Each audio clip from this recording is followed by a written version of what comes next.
Joining us from Los Angeles is Jennifer Victor.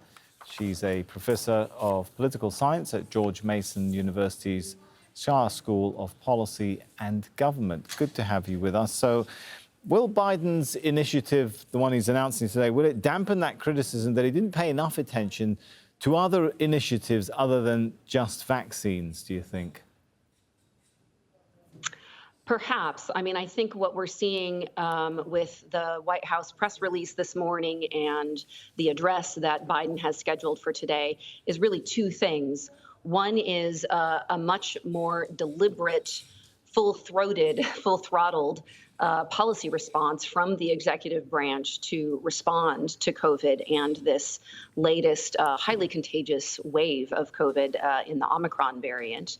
And then the second thing I think we're seeing is the White House using its public platform. You know, it's using its messaging and all of the media and sort of control that it can take over the public agenda to draw people's attention to this issue, which I think is particularly notable because, you know, social science research tells us that when political elites, such as elected leaders, bring strong messages about appropriate ways to respond to an emergency, and those are driven by evidence-backed medicine, that is the most effective way to help people coordinate a response to an emergency.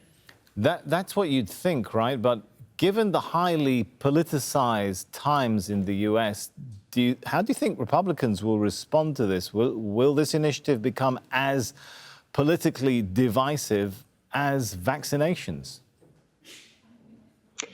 That's a great question. So I guess we'll all need to perhaps turn into some conservative news media and see how this is getting reported and reacted to there. You know, as you stated, by all accounts, the way that politics in the United States goes is that partisans just react negatively to whatever their opposite is doing. In the case of public health matters, it's a little bit different. Of course, with vaccines, it's become highly politicized.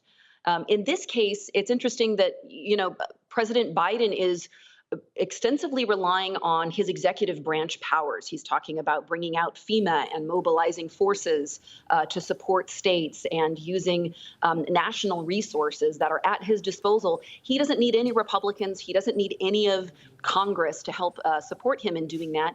And it shows that there really is quite a lot of capacity within the executive branch for him to do this stuff on his own in a way that will hopefully be impactful. How do you think it'll impact his poll numbers? Oh, that's a great question. So, I mean, the poll numbers are very thermostatic, right? So right now, people seem to be responding to, you know, concerns about gas prices. Poll numbers seem to be very, all throughout, you know, for decades now, presidential poll numbers have been very responsive to gas prices. And so we're going through a gas price spike to some extent in the U.S. right now. And there's not a ton a president can do about things like that. But I think, you know, as a president, he's doing the things he can do, the tools that he has in his disposal to take action on this. He is now throwing them out there.